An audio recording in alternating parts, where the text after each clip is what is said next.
Hello, everybody, and welcome back to the False Prophets Podcast. My name is Vinnie. Let me get my chair out of the way. I'm your host, I'm your teacher, and we are here to expose all the fake gurus. We're here to give you some good education, save you from spending all your money on the damn hype and pom-pom motivational guys out there selling you programs and dreams of financial freedom, right?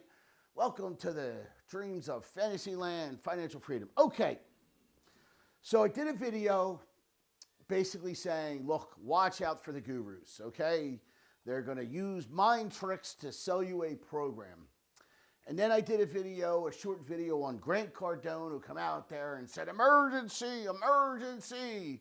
Fannie Mae just come out with a program, 5% down, 1 to 4 units. Really, well, that program came out 2 years ago. It's owner-occupied only. It's not for investors. You can put 5% down on a 2 to 4 unit, right, through Fannie Mae's Home Ready program, right? But what he does in there, his little mind trick, he goes, oh, for those that want to learn about 50 to 500 units, come on out. I'll talk to you guys too. You know why? Because that's where he's going to get you for 35 grand. What, are you a sissy? You don't want to be rich? Seriously, you want to, work in your 9 to 5 the rest of your life, you big P word, don't spend the money, okay? Right? As he's driving around in his jet, paid by guys and gals like you. Okay. Why do these guys and gals get over on everybody? Okay, well, it's because of the get rich quick thing. Everybody wants to get rich quick yesterday. Well, it doesn't happen, folks, unless you hit the lottery, okay? So what are some of the things that these gurus teach? What do they spew out there? What's some of their programs? Okay, we're going to talk about some of the programs these gurus talk about, okay? Now, none of them really talk about doing it the old-fashioned way, which is putting money down, right, building equity, taking the cash out, doing it over and over again, They like to talk about the get rich, no money down deals. Now, what actually do they mean, no money down deals? Okay, what they're talking about is what we call creative financing.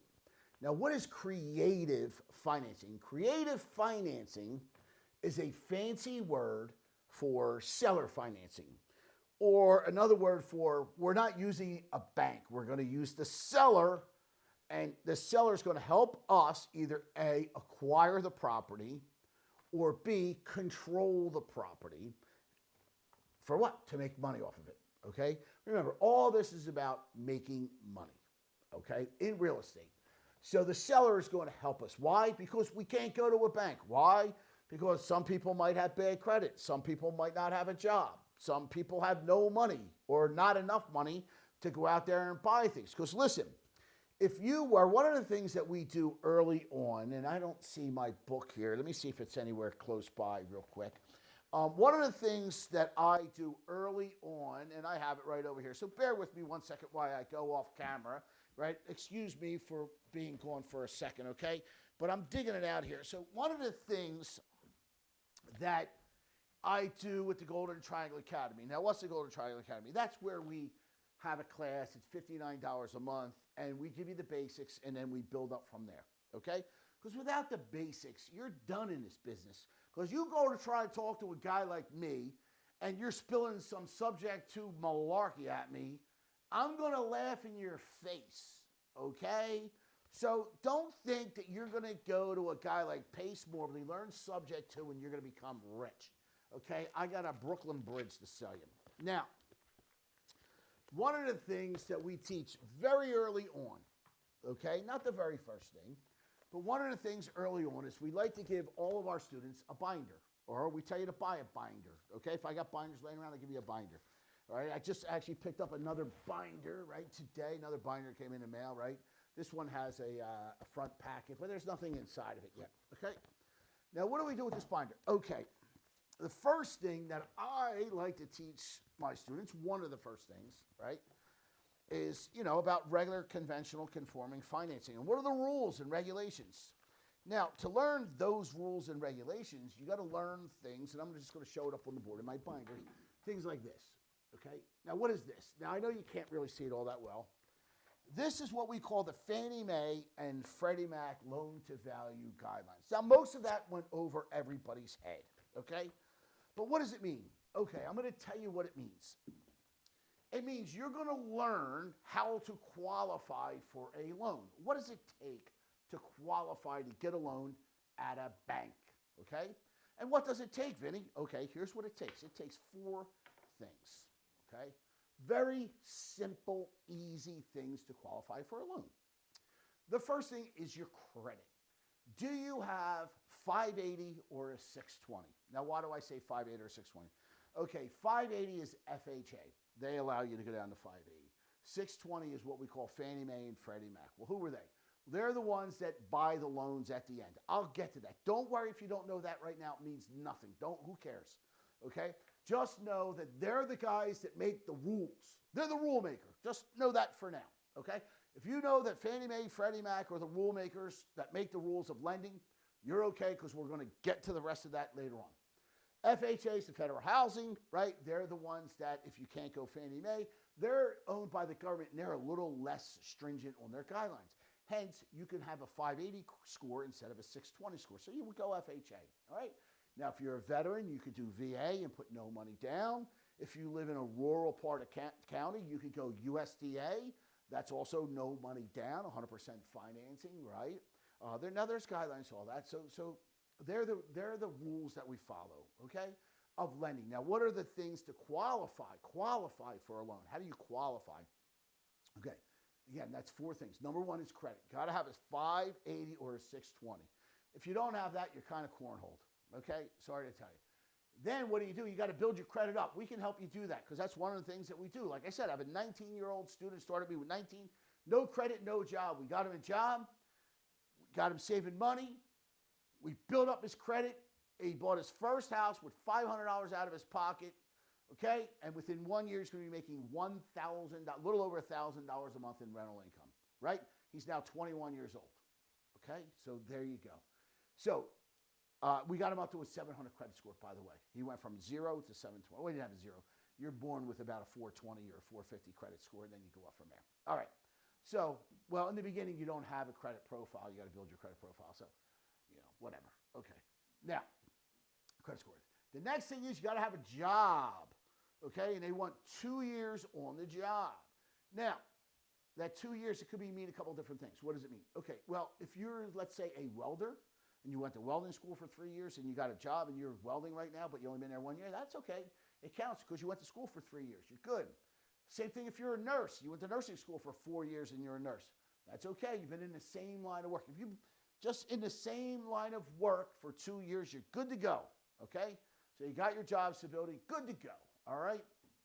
Next is your down payment or your equity. Now, why do I say down payment or equity?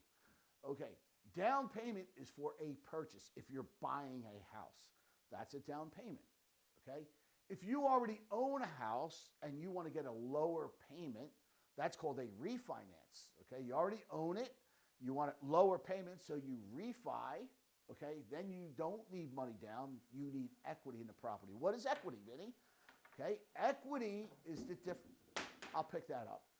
Equity is the difference between what it's worth and what you owe.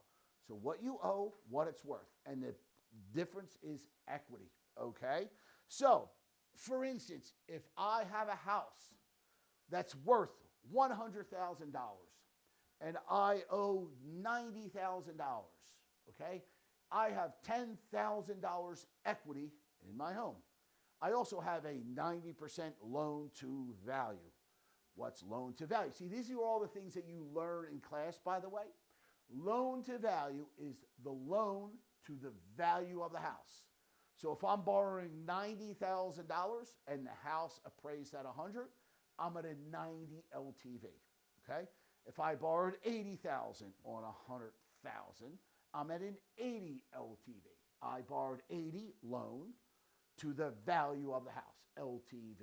Okay, so you learn that, all right? So now you have, what are the 3 things so far? We've got credit, we've got job, and we've got down payment or equity, okay? So there we go there. Now, the 4th one is probably the most difficult, but again, it's very simple.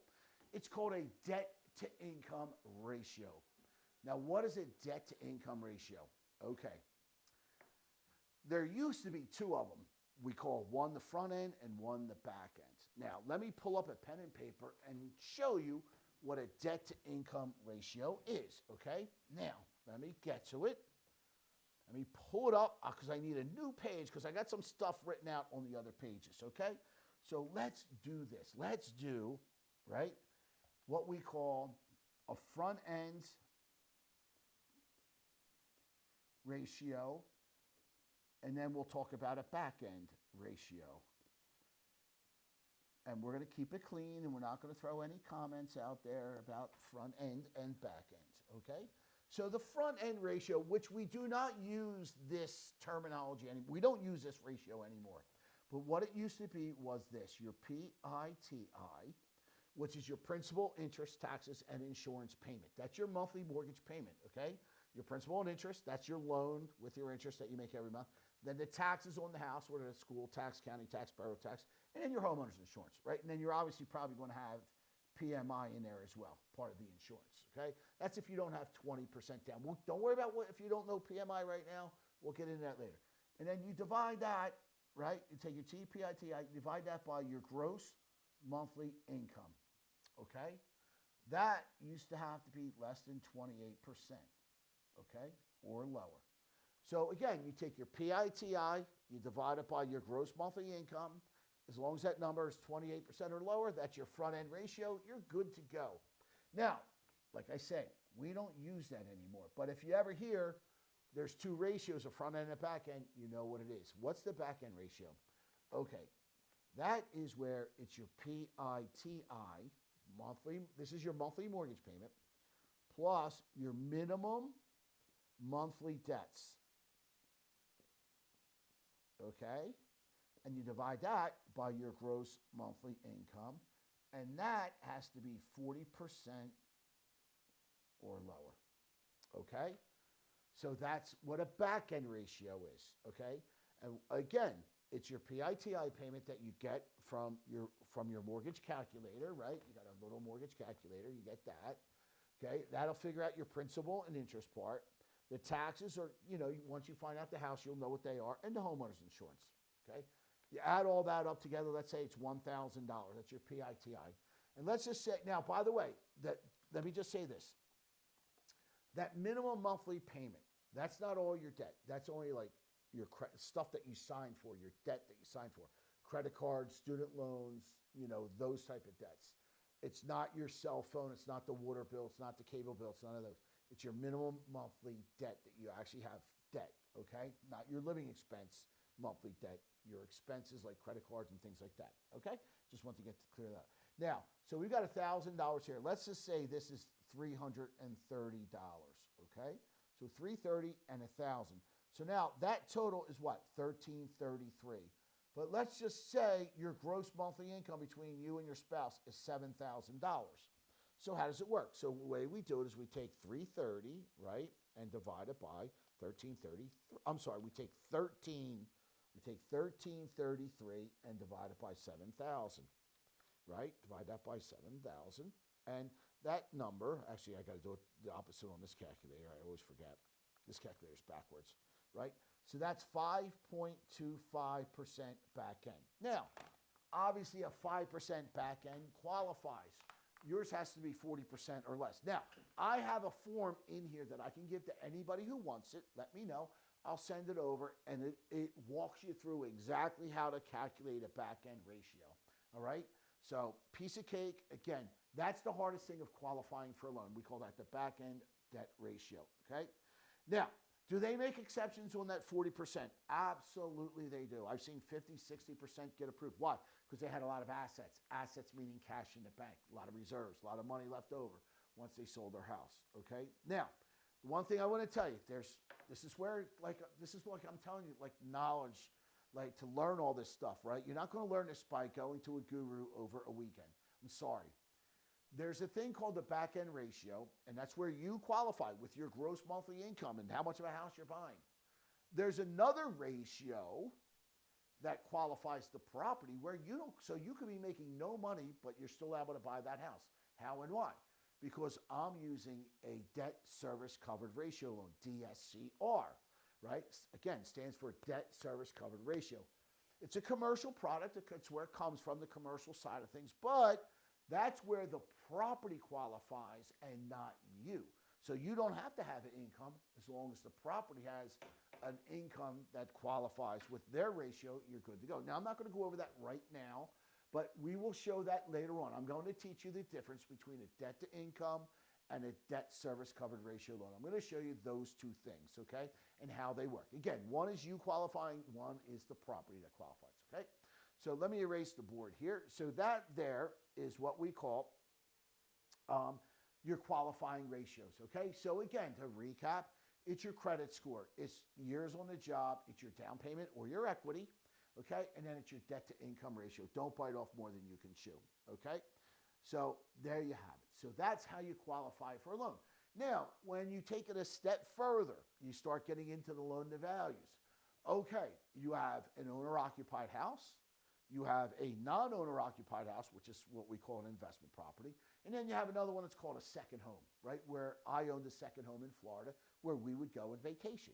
Did I rent that out? No, that was strictly for friends and family. I would go down there. When I wasn't there, it was near Florida. It was on a golf course, near horseback riding. If anybody wanted to go, they were more than welcome to go when we weren't there, okay? It was fully furnished, everything to go. So that's called a second home. Now, all the loan to values are different on each one of those things, okay? So again, so you see how much knowledge you start to have just to become an investor, okay? So learning one stupid program like, subject to financing isn't going to get you that far if you don't know how all this stuff works, okay? And by the way, you get all this stuff in a binder when you join the academy, okay? It gives you the loan to value guidelines for, I keep dropping my stick. You get the loan to value guidelines for owner-occupied home, a 2-unit, a 3-unit, a 4-unit. You get a rate and term, cash out, the difference between that. And don't worry, we're not going to get into that right now because we're going to get into what we're talking about the gurus, what is creative financing, okay? So now, that's your normal everyday financing. That's where you go to the bank and you say, hey, I want to buy this house. They're going to say, okay, put 3.5% down FHA, 5% down. If it's an investment property, we want 15 to 20% down. If it's a single family, if it's a 2 to a 4 unit, we might want a little bit higher amount. Okay, so again, you learn all that stuff, loan to values, how much it is, and that's how you qualify. Now, they're also going to say, okay, do you have a good credit score? And now we need to see if you qualify for the loan that you're asking for. And they do that with the debt to income. Okay, now, let's say you have no job and you got shitty-ass credit, right, and you want to become a real estate investor. So you're thinking about plunking $35 down to Grant Cardone or $20,000 down to Pace Morley to go learn subject to because he makes it sound so easy and you're going to become a rich millionaire in no time. In no time, you are going to be rich. Yay! We're going to be driving a Lamborghini. We're going to go tell our wife we're going to have a Lamborghini, and guess what? We're going to have a house down the shore, and we're going to have a nice boat, right? We're going to get it on a marina so that we can put our nice 50-foot yacht behind it because we're going to get rich doing subject to financing deals. I just saw the greatest guy. This guy's the smartest guy I've ever seen in my life. We're going to make so much money. I can't wait. It's only going to cost us $20,000. But you only got $21,000 in the bank and your mortgage payment's $3,000 a month. And your wife's like, are you out of your fucking mind? It's right near Christmas time. And you're going to take all the fucking money we have so that you can go learn subject to financing.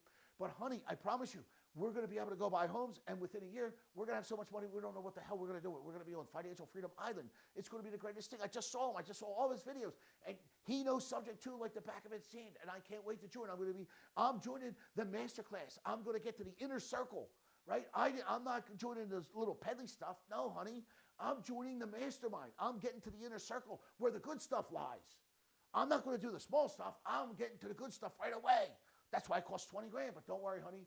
We're gonna have. And your wife says, "Okay, honey, whatever you think." And 3 months later, you're dead broke. You tried calling 10,000 houses, and they all hung up on you. Okay, but guess what? You became the next guru because you took all the shit that Pace gave you, and then you're out there selling the same course he is. Right? And that's what basically everybody does. Why?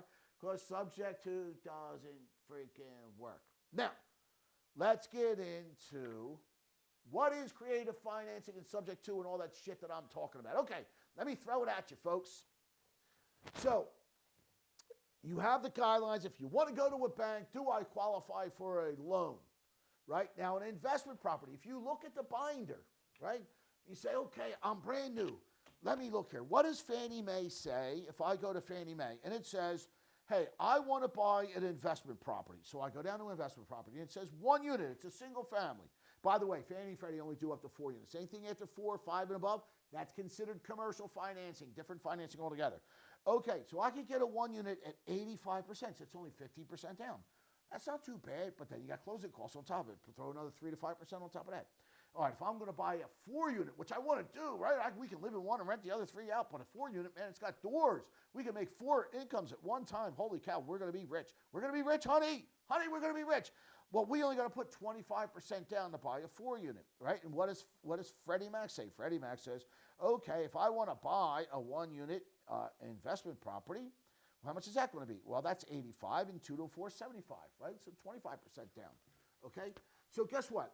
You put $100,000 in a 4 unit. Well, that's going to cost you $25,000 plus closing costs.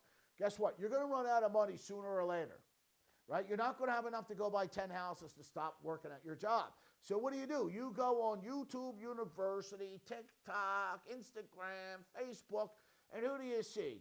Guys like Pace Morley, Grant Cardone, and all the other fools that are selling programs of subject to financing. But you don't even know what it is, and you're like, man, should I plunk this money down? I want to be rich. I'm so tired of working at my job. So let's talk about this. What is creative financing? What does it do? So here we go. Okay. Creative financing means seller financing, okay? Means we're not using any banks up front. What do we mean up front? That means to go get a loan to buy the house. We're going to use the seller, which means we really don't need to qualify. We don't need those ratios. We don't need that credit. We don't need it, except when the seller knows what the hell they're doing. Then they might start asking questions. Well, how's your credit? And you put any money down, right? What do you think? I'm just going to give this keys to you for nothing? Yes, Pace Morley said we can do it for nothing. Oh, did he now? Well, you can tell Pace to stick this pencil up his ass because you're not buying my house with no money. Because that's kind of the replies you're going to get, folks, no matter what he tells you, okay? Because I've been doing this a long time. So that's creative financing. Again, I'll talk a little bit about more creative financing, right? And what is it? Okay, so I just barely touched on it. Creative financing, it just means we're not using the banks up front, okay? So before, we said, okay, we want to go buy that house over there. Well, that house is an investment property. We need 20% down, right, plus closing costs. Make sure you always get a seller assist. We'll talk about that later, right? It's a little tip, seller assist. Right, so we'll get a 3% seller assist, so really we only need our 20% down. Okay, well, it's a $200,000 house, right? So we put 20% down, so that's 40 grand. Now we're broke and we have no more money, but we're making, $1,000 a month profit. Okay, well, that's great. Well, you need to make $10,000 just to live. So you bought the one, great. Well, we can't go buy another one because, to do a cash out, to get the cash out of that property, right? That loan to value is 75%. We're not even there. We're at 80, okay? So hopefully the value goes up, but, in the meantime, we wait, okay? But what do? Well, we saw Pace Morley and we saw all these other guys selling subject to financing, right? That we don't need money to buy a property. We don't need money, he's telling us. That's what he's telling us. We don't need money, okay? So now, that's a form of seller financing where you don't go to the bank to buy the house. You try and control it or own it under creative financing, a.k.a. seller financing. Let's get to that seller financing, shall we? Let's get to that section. Okay, we're going to delete that creative seller financing. Let's get to the next part of what are the actual creative financing methods that are out there. Okay, we'll talk about that, right? Now, you have to remember, folks, I've been doing all these things for 30, 35 years. So I know all these like the back of my hand, all right? So let's get to them. All right, so here we go. I'm going to give you, let me get rid of this, right? Can I get rid of this? How do I get rid of this? Get rid of it. No. Okay, there we go. All right? Okay, all right. So I guess you really, I'm a little bit, all right. So basically, I'm in the box where it says types of creative financing, okay? That's all this says. It says types, okay? That's what this says right here. Types of creative financing. That's all this is. Now, here are some of the creative financing methods that are out there that you might have heard of. And we're going to do a 30,000-foot overview. And then in another class, I'm going to go over each and every one of them to show you what they're all about and how they work. So the first one is a lease purchase. That's what all the realtors know, right? And trust me, these don't work. I'm going to talk about this one in detail because, as you know, a big company bought out another company for $6 billion trying to do these deals, and it failed, okay? And I'm going to give you the articles. I'm going to read them to you, and I'm going to show you and tell you why they failed. That's going to be a good session. You want to stick around and wait for that. Now, true creative financing or seller financing is this here. This is a purchase money mortgage, okay? A purchase money mortgage, and I'm going to stand up for this, a purchase money mortgage. That is the same identical thing as if you went to the bank, meaning this, okay? If you went to a bank to get a loan, okay, and you put your 20% down, and the bank's going to give you 80%, okay, they're going to make you sign some paperwork. Well, what is that paperwork they're going to make you sign? They're going to make you sign a note. That's an IOU, promissory note, right? That spells out all the financial terms of the loan, the interest rate, the term, right, who the lender is, who you are, where your payments are to be sent, if there's a prepayment penalty, right? And it talks about a little bit about default, and it gives you an acceleration clause, right? If you sell this without paying us off, we're going to come and foreclose, right? So it's the note, the promissory note. So they make you sign the note. Then, depending on if you live in a judicial state or a non-judicial state, I live in a judicial state. So we sign a mortgage, okay? Now, the mortgage is the bank's security in the property. They lend us money. They're going to put a lien against the house, but guess what? I have the deed. I'm the owner of the deed. I physically have the deed in my hand. Now, if I miss the payments, that mortgage that got recorded, that's the bank's security. So what do? They got to go down to the courthouse, okay? They're going to file a judgment. The judgment will be for the note, the money that I owe, plus any past due and all that other stuff. They have to sue me to get a judgment. Once they sue me and get that judgment, then they're going to want to execute that judgment. And how do they do that? Well, they sell the house at a sheriff's sale, and any money left over or short, right, I owe them.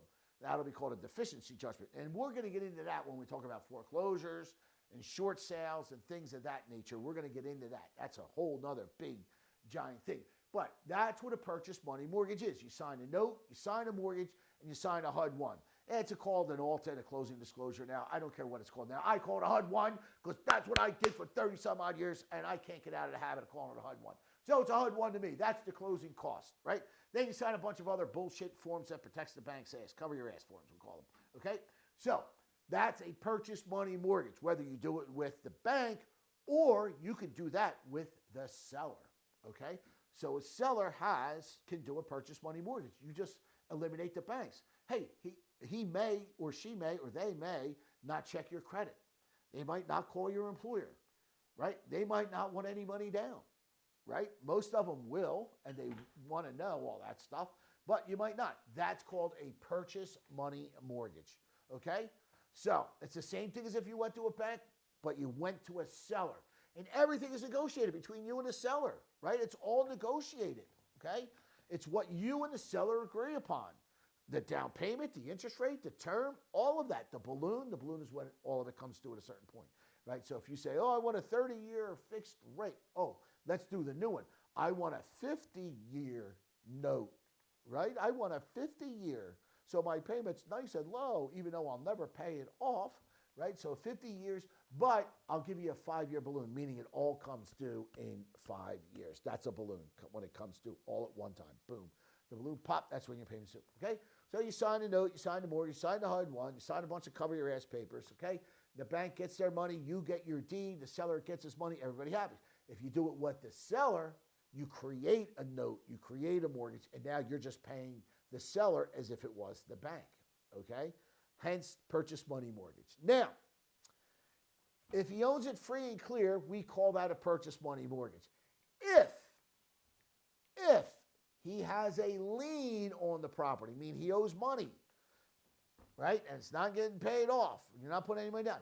Now, that's called a wrap or a wraparound, okay?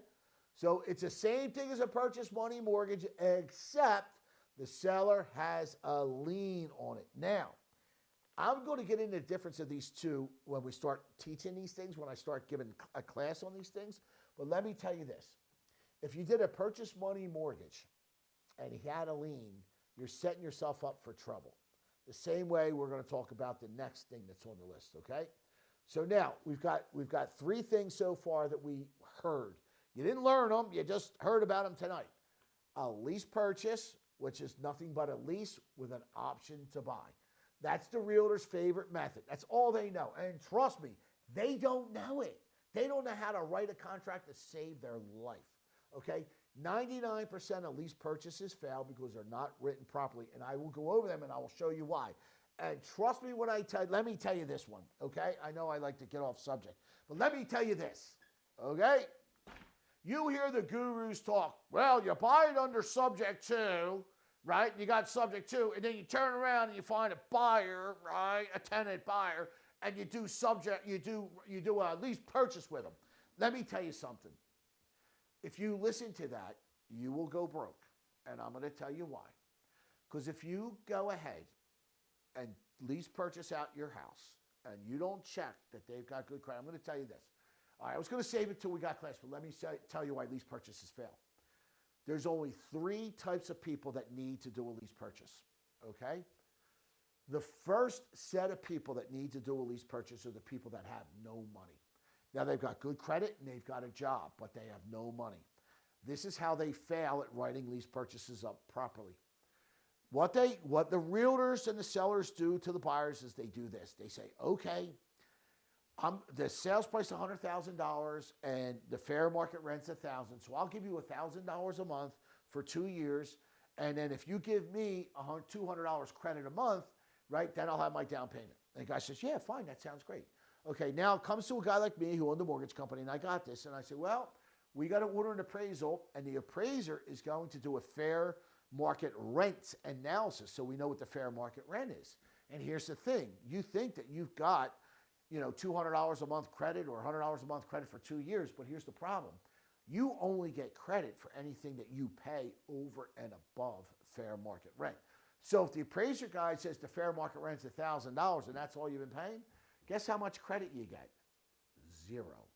Now you're stuck and you're not buying a house. And trust me when I tell you this, no realtor knows that rule. They always put it down as fair market rent because that's all somebody wants to pay. They're not going to pay $300-400 more than what rent is because it's a forced savings plan. So anybody who does that, they always fail. It never closes. Trust me, I've done so many of these. I'm like, you didn't write it up from the very beginning. That's not how these work, okay? So that's the first set of people that do it. And they don't know the real guidelines. So remember, if you got it, all you need to do is this. You take the sales price, you take what the option is on the lease purchase. So the purchase price is $200,000. Okay. Well, if you need if you're going Fannie Mae, you need 5%. So what you do is you take $200,000, right, times 5%. So that's $10,000. But then you're going to need another $5,000 for closing costs. But then make sure you get a seller assist, right? So that'll give you $3,000. So we'll subtract the $3,000. Okay, and we're only going to be there 24 months. So we divide that by 24. Now you have to pay $500 a month over and above whatever fair market rent is. So you got to have the realtor do a fair market rent analysis. He's going to say, okay, well, it's $2,000. Well, now you got to pay $2,500 a month to be able to buy that. Now, how many people do that? Exactly, none, 0. That's why those people never go to closing, okay? So they're out. Now, the second set of people, okay, the second set of people that need a lease purchase are the people that have bad credit. Now, listen, I was a guy when I was a kid, dumb, young, stupid, had no idea about credit. My parents never taught me a damn thing about credit, okay? Trust me, I taught my kids. I got a bill, I would go out, buy 10 cases of beer on my credit card. I got $200 in my pocket, put it on my credit card. The bill comes in, it's only $20 out. I'll pay double next month. Hey, you can't do that, right? I don't care. It's only $10. You got to make your bills every single month on time. So now they got bad credit.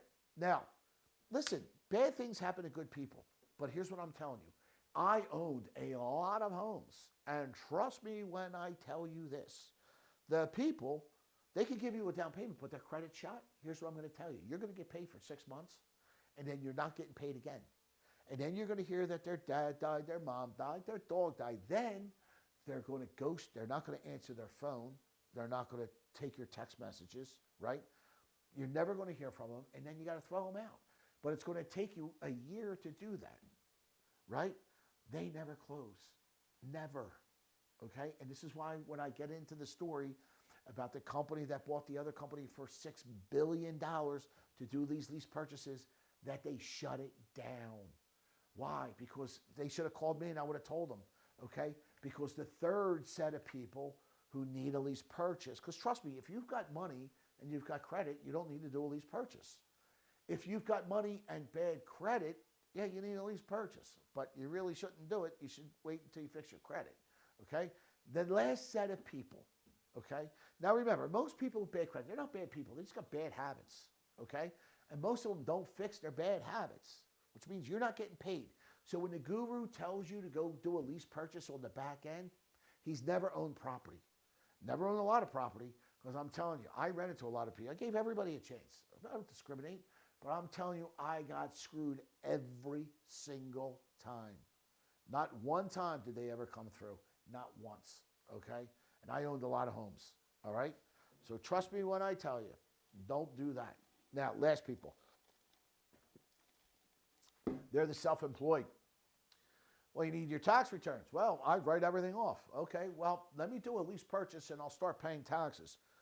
Do you honestly think someone's going to start paying the government taxes to go buy a house? Absolutely not. They never do. They never do. They never do. So they fail. So there's your three sets of people that need a lease purchase, right? And I can go into it more in detail when we do lease purchases, but they always fail. They don't work. They suck. So don't listen to the gurus tell you to go do subject to when you buy the house and lease purchase it on the back end, get a down payment up front, and then sell it for way more than what it's worth, right? And then sell it under that with a balloon, and you get paid three ways. Yeah, you'll be chasing your tail, and then you'll be trying to evict everybody under the sun. That's not how you do things, folks. Not if you want to earn money. Not if you want to be a good real estate investor. You stay away from the shit that don't work, and that don't work, okay? Now listen, every now and then you may find somebody that says, yeah, my guy actually did pay. Okay, once in a blue moon, it works. Okay, once in a blue moon, it works. But you want to go with once in a blue moon, or you want to go with shit that works all the time, okay? Or most of the time. You can have your 1%, or you can have 99. I'd rather go 99. But if you want to go 1%, listen to the friggin' gurus, go right ahead. But I will see you, I'll see you on Queer Street, right, when you're down punch drunk, getting beat up. Like, oh, God, right? Your wife is like, what are you doing? We're going broke. And you're like, oh, I can't take it. I'm getting hit from every direction. Oh, right? Oh, God, okay. Anyway, so now lease purchases, purchase money mortgage, same as a bank, right? Wraparound, that's if there's a lien against the property. Same thing as a purchase money, but if there's a lien. Okay, let's go to the next one.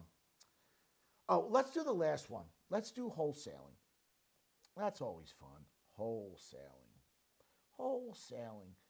What the hell is wholesaling? Well, everything's wholesaling. You buy low and you sell high, right? But that's not what they're talking about. This is such guru junk. It's unbelievable. Let me tell you about this. Let me go to this page, all right? Let's talk about wholesaling. Wholesaling, what is it? Okay, well, it's not really creative financing. You're just kind of like a broker. You're an in-between. You're a finder. You get a finder's fee for finding somebody a house that they want to buy. How does it work? Okay, so here you are, right? This is you. Okay, and then let's do this color. Oh, it's almost the same color. This is the seller. Okay, and this seller has this miserable house that has a fair market value of $200,000, but it needs repairs, and we'll just say 40,000. Not a lot, 40 grand. And if you think 40 grand is a lot, you're insane. It's not a lot. 40 grand, you blink your eye and you spend 40,000. Okay? And the seller, for whatever reason, they can't sell their house. And you come along because you saw all the gurus talk about wholesaling and how you can make so much money with no money. So basically, you enter into an agreement of sale. So you better know how to write an agreement of sale. And don't trust somebody else to write it for you, because if you don't know how to write it, you don't know how to put your own contingencies in there, you're not a real estate investor. So you write up an agreement of sale, For how much? I don't know. Okay, well, let's go guru talk for a minute. So the gurus talk about their max allowable offer, right? And what's that, Vinny? Okay, this is how we figure out how much we can offer. Okay, how does that work? Okay, let me show you the guru secret. Let's take $200,000 and let's times that by 70%. Why 70? Oh, I don't know. Like, I've asked every guru why it's 70%. No one can, that's a profit margin. That's this, that's that. No, it's not. I'm like, you guys are so stupid. Do you want to know what 70% is? I'm going to tell you. Remember when I told you early on, folks, about the loan to value book, right? The guidelines for lending. Okay, well, guess what a cash out non-owner occupied loan to value is? It's 75 LTV. But you just don't get that. You got to pay closing costs, right? It's going to be 3 to 5%. So you take 75 LTV, that's the max that you can borrow on a deal, and you take away your closing costs. We're just going to say 5% for this one. You're at 70. So this is in case a hard money lender has to take the house back and he's got to go do a cash out refi. He's got the equity in there, okay? That's what it is. These gurus, they're so stupid. Okay, so now we're at 140. This is how we're working our MAO, our max allowable offer. Oh, wait, I'm not showing it to you. Shit, sorry about that. I didn't put it up on the board. I'm so sorry. So let me show you. Here you are. Here's Mr. Seller. Here's Mr. Seller's house, right? There's Mr. Seller's house. He's got a fair market value of $200,000. See, I told you, I'm the only guy here. I told you, when I make a blunder, you're going to see the blunder, okay? Because we're not all perfect. And I'm the only guy running the camera, and I don't know how to edit things, so I'm not editing it out. You're going to get it as is, okay? So I messed up. I apologize. I messed up. Okay, so we got a fair market value of $200,000 and $40,000 in repairs. And this is how we do our max allowable offer. Mr. Guru taught us this, okay? So Mr. Guru said to do this. Take $200,000, multiply it by 70%. Why 70, Guru? It's a profit margin. No, it's not. That gives us 140. Okay, but now you got to take away the repair cost, right? So now you're down to $100,000. Okay, now how much do you want to make? How much do you want to make?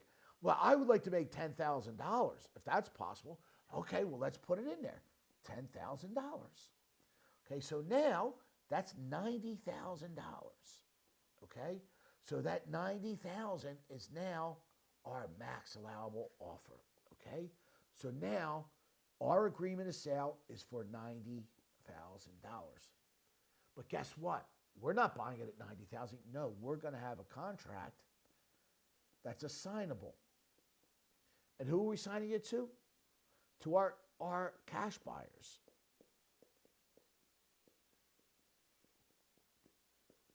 Okay? And then we're going to take this agreement of sale and we're going to assign it to somebody who wants to buy it for how much? For $100,000. Okay? So 90 goes to the seller and 10 goes to you, and you made 10,000. And if you do this 10 times a year, you made $100,000, and then you could take that money and you could start flipping homes, and you're on your way to riches. Now pay me 10 grand. 10 grand for the course. I'm going to show you how to make $10,000 a month. It's worth it. Come on, sign here. I'm ready for you. I'll teach this to you. Whatever you need, you got it. I'm only charging you 10 grand. I'm showing you how to make $1,000 a deal. It's worth it. Pay me. I'm going to show you how to do this. Now, let me tell you something. Here comes question number one. Okay? Here comes question number one. I'm going to ask you. You just inherited a property from Uncle Bobby. Your Uncle Bob passed away and he left it in his will to you. You didn't even know you had an Uncle Bob. Who the hell is Uncle Bob? You don't know. You got a deed and a set of keys showed up on your doorstep. God damn, thank you, Uncle Bob. I just made it rich. Now you go out, you and your girl go out, you drive the house. Like, God damn, this don't look too good, but with a little, let's shine it up. Might do it. Your wife says, fuck, we're not shining anything up. Let's sell this fucking thing and pocket the money. You're like, yeah, let's do that. So what do? We call a realtor. Realtor comes over and says, listen, I looked at your house and I ran the comps. And here's what I think. The house, if it was in good shape, they sell for $200,000. but yours isn't in great shape. Uncle Bob did an okay job, but there's probably, what I see in my eyes is like $40,000 worth of work that needs to get done here, right? Okay. So the realtor's going to say, how much do you think the realtor's going to say to put it up for? It's worth 200 grand. There's 40,000 in repairs. You think they're going to say, let's put it up at 160? No, they're going to tell you to put it up at 180, right? You're like, okay, 180 and we'll take 160. That's fine. We'll take 150, right? We don't have to do any work. We're going to make 150 grand. Let's go. I'm in. Sign me up. Sign me up. Thank you, Uncle Bob. We're going on vacation. So what happens? Okay. It doesn't sell at 180, right? And guess what happens? You get flooded with calls. Hey, I'll buy your house. We buy houses. We buy houses. We buy houses. We buy houses. We buy houses. We buy houses. And finally, you've had enough with 10,000 phone calls, and you call this one. Yeah, okay, yeah, I can come out and give you an offer. Okay, great. Now listen, they're all the same. The We Buy Houses, all these guys are all the same. Stay away from these idiots, okay? Now, let me take that back. These guys are just trying to earn a living. I give them credit for trying, okay? They just need to learn how to pick the right area, and I'm going to teach you that in 1 second. Okay, so they come out to you, and they say, listen, Vinny, I know that Uncle Bob left this house to you. I know you're trying to get done, but I'm a cash buyer. Quick closing. I can close in 10 days, no contingencies, nothing. 10 days, done. I can close, right? But, and then you say, okay, well, what's the offer? And so here's what they do. Give me a minute. Let me walk around. Let me take some pictures. I'll let you know what I can do. You're like, okay, so he walks around, right? He already ran the comps before. He says, all right, I know I can sell for 200 when it's fixed up, but I'm selling it to my cash buyers because they're all telling me they're looking for houses. And as soon as I can find a house, give them a call. So I found this house. I know it's worth 200 grand. Now I go around and I estimate that there's 40 grand worth of work. Now, by the way, are you a good estimator? Do you know that it's only 40 grand? Right? How do you know it's only 40 grand? You know it's only 40 grand, right? You don't know that. Trust me, if you're not good at estimating, you don't know what it costs. Okay? And trust me, the guys who are buying it, they're going to send their guy over there. And their guys do know how to do it because they know what they're doing. Okay? So now, or not all of them though. Some of them are pure dopes. Okay? So now, all right, so I got my paperwork and the guru said 200,000 times by 70, right? That gives me 140. I got to subtract out the 40 grand. So, okay, 100,000, but I got to take my fees down. I want to make 10 grand. Okay, I can give you $90,000 and I can close I can close quickly, right? And you think about it and you're like, what would you do? What would you do? The answer is you wouldn't do it. You wouldn't take it. You got a house that's worth $200,000 with 40,000 repairs. Are you taking 90? No. Most people wouldn't. Okay? The majority of people wouldn't. You will get the 1 out of 1,000 that will say that. But how many of these wholesalers are out there chasing down that same identical house? Thousands of them, okay? Listen, trust me, the realtor's not even going to let them through the door. They're going to say, go pound sand, right? But here's the deal, right? Like I said, number one, do you really think you're going to go find a $200,000 house with only $40,000 worth of work and get it for 90 grand? If you're not going to sell your house for that, neither is the other guy, and neither am I, right? Because you know you're going to get 140, 150 for it, and you're not just going to walk away. Now, some people might just take the 90 and run. I get it. But they're very, very limited, and they're very few and far in between that would. Trust me, because here's the other thing. The flippers themselves are going out there and overbidding on these houses, right? Because you got guys that think they know how to estimate or don't know how to estimate, right? And they think it's only worth $20,000 worth of damage, so they're bidding up to like 150, 160, and you're like, great, thank you so much, right? And they get in there and they think they're only going to spend 20 grand. Next thing you know, not 40,000, it's fucking $80,000 worth of damage. And they're losing their shirt. Trust me, that's why you never want to be a flipper going on. Okay? So now you're trying to wholesale, you're trying to make $10,000, and you see that everybody says, no, there's no way in the world I'm selling you my house for $90,000 when it's worth $240. Right? The asking price, we'll let it go at $150. We're not just going to walk away with $60,000 less. Okay? Again, once in a blue moon you will. So as you can see, wholesaling, it really doesn't work that well. Okay? But it does work in certain areas. What are those areas? Okay, if you go into the inner cities, absolutely, you can make $2,000, $3,000, $4,000, $5,000 a flip. Sometimes you can hit a grand slam and make $10,000. But do you want to go to the inner city? Are you the right person to be able to move and shake in the inner cities? If you're not, then you really don't belong there. Okay, So stay out of there. Let the people who are good at being in the inner city be in the inner city, make their money. Okay? And listen again. You can make a couple thousand a pop easy down in the inner city flipping homes. Okay? It's much harder out in the suburbs. Okay? Because people are a little bit more educated, not educated, a little bit wiser when it comes to money and holding on to it. Okay?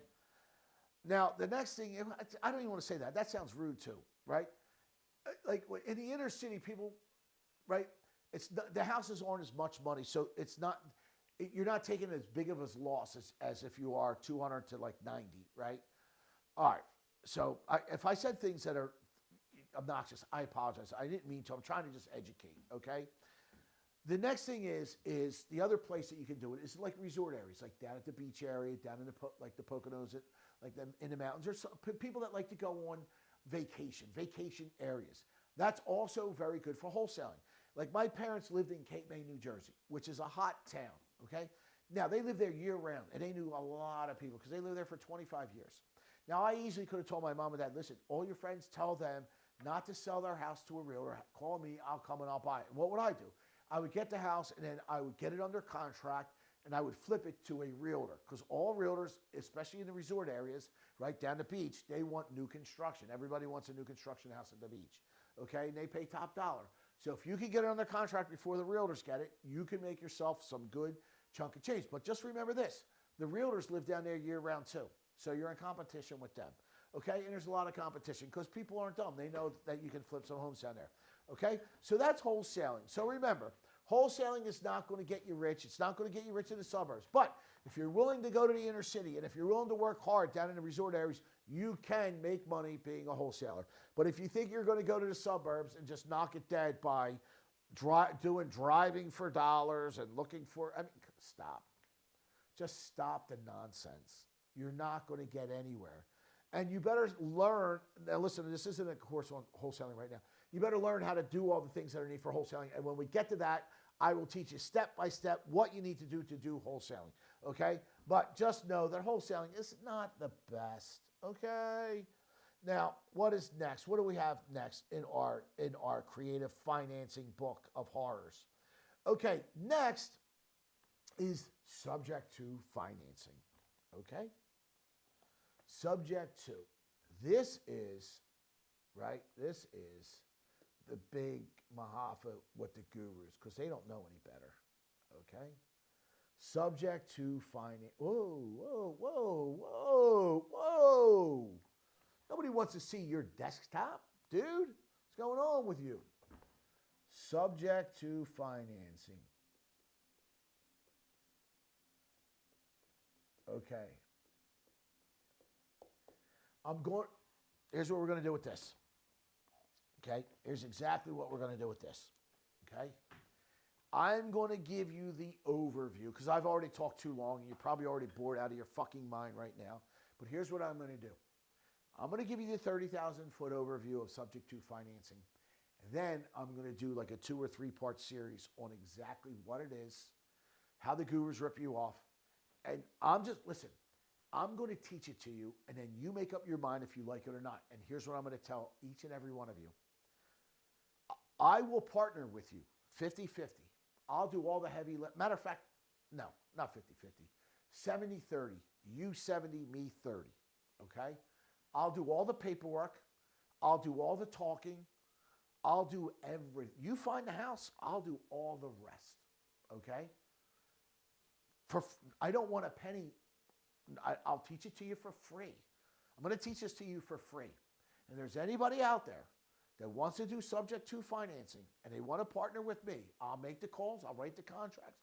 I'll do everything. You just find the house. We will partner 70-30 and I get the 30 and you get the 70. Okay? Because that's what the gurus should do. They should give you the majority of the money. You found the house. Okay? I'm going to teach it to you. I'm going to do everything for you.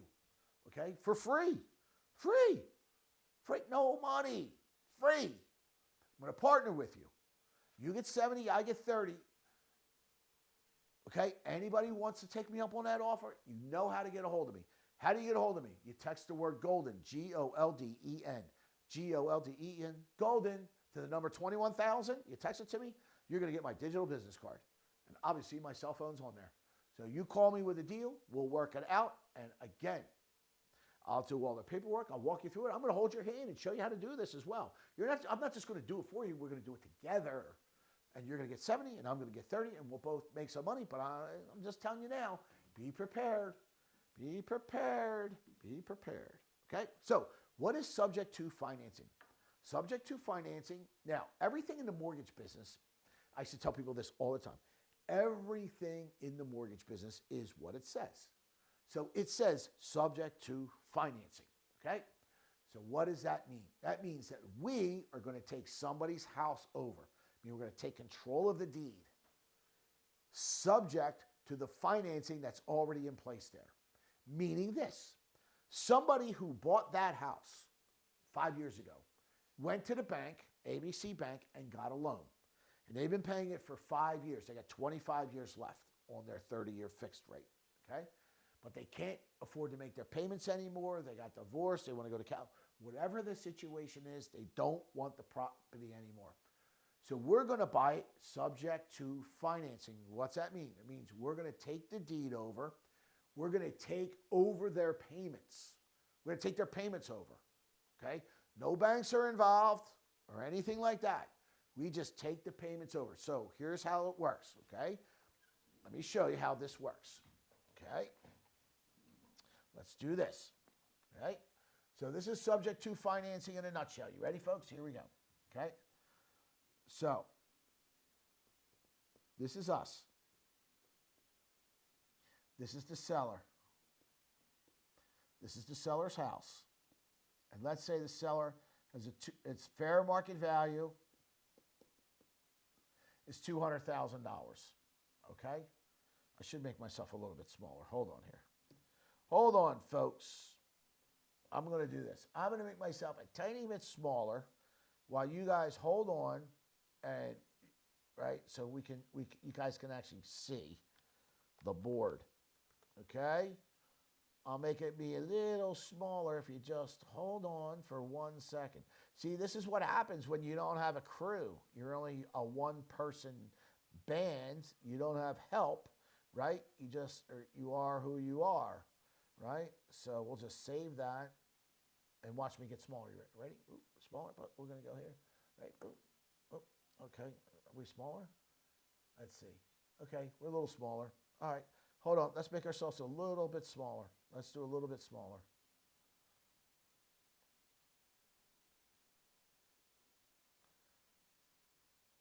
Okay, let's see. Are we smaller? All right, we're a little bit smaller. All right, we're a little bit smaller. Okay, we're a little bit smaller. There we go. All right, so now we can see. Okay, there we go. All right, so here's us. There's the seller. So this is the seller. Whoop, let me get our pen. This is seller. Okay, and it's $200,000 of fair market value. That's the value of the house. Okay, he owes, or they owe, he, she, they owe. Let's just say $180,000. Let's say the PITI payment, the principal and just tax and insurance payment. Listen, I know it's low. Let's just say $1,000. I'm just giving an example to make it easy. Right? I don't want to write $1,399, $1,372. Who cares? It's $1,000. Just, it's an example. Okay? Don't break my balls. It's an example. All right? And they've got 25 years left. Okay? That's what they can't sell it. So what are we going to do? We are going to sign a contract. Okay? We're going to take the deed over. Okay? The deed's going to get signed over to us. Okay? We are then going to take over the payments. Okay? And we're going to take care of this loan right here. Okay? So that's all that it is. We take over somebody's loan and take over the payments. It's that simple. We signed the deed over. We signed some other paperwork. I have all the paperwork that you need. Got a whole file over there somewhere. Somewhere over there is my file with subject to financing. Got everything that you could possibly want or possibly need to show you how to do this. So, again, what it is you're taking the deed over subject to the financing that's already in place. Is there banks? No, there's no banks. This is a handshake deal between you and the seller, right? You're saying to the sellers, Mr. Seller, Mrs. Seller, Mr. Seller, listen, We're going to get you out of your problem. We're going to take care of it. We're going to take over your payments. Okay? We just got to sign a contract. We'll pay all the closing costs, right? And we could probably start next month, right? So we're taking over the payments of somebody's property. We're taking the deed subject to the financing in place. We're not refinancing. We're not doing anything. We're just going to start making their payments. We're taking their payments over. There's no banks. There's no qualifying. There's no one running your credit. There's nobody doing anything, right? There's pros and cons to this type of deal, right? And I told you, I'm giving you the 30,000-foot overview on this. I'm going to do like a 2 or 3 part series on, okay, what about the equity? What if they want money, right? How do you do this and how do you do that? I'm going to get into all of that stuff, okay? The first thing I want to do is just tell you what it is, show you what it is, give you the basic general concept, right? But, you know, again, one of the things I want to ask you, how many of you out there, honest, now, you have a house, okay, and you don't want it. You can't sell it, you don't want it.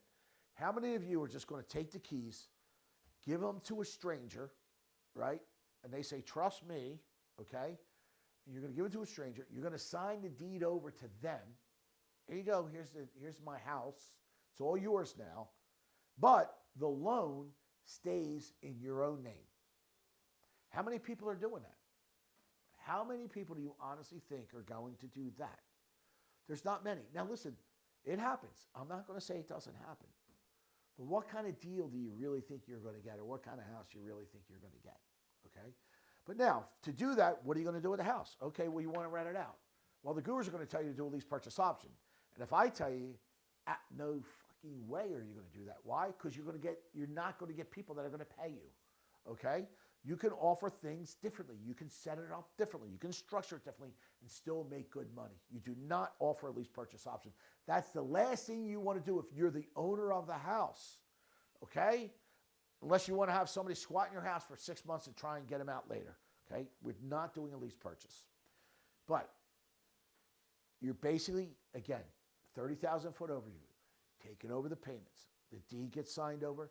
We take the payments over. There's zero risk in it for us. Zero. No risk, right? It's all on the seller side. But again, how many sellers do you think you're going to do it? Now, if you think you got somebody who wants to do it, you call me. Again, free of charge. I have the contracts. I have everything that you need. I have a checklist. I can tell you exactly what to do, how to do it, but I'll show it to you. I'll do it for you for free. But I want you there beside me, right beside me, watching me do it, seeing what I do so that you learned. And then you don't need me or any other guru at that time. I did my job. I educated you. Right now, I got 30% of the deal, but who cares? You wouldn't have got the deal. Well, you would have to go pay Smorley a boatload of money, but I guarantee you he's not doing it for free. That's number one, okay? And I know just as much as he do, if not more. I probably know a lot more, okay? And I'm telling you, right? He goes out there and brags how he does it with no money down. No, he doesn't. He does it with your students' money, right? I did a video, and I'm not saying he changed his tune for me, okay? I will not say that. I'm a nobody in this social media market, but here's what I'm going to tell you. He did a video where he's out there saying, I bought this house with not one penny out of my name, not one penny that I spend on this house, and I bought it and I own it.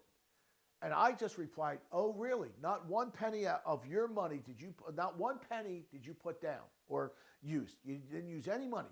Okay, well, who paid for the transfer tax? Because you have to pay transfer tax when you transfer a deed. The seller's certainly not going to pay for it when you're taking over somebody's payments. So you got to pay transfer tax from one to the next because you're transferring a deed. Who paid that? Okay?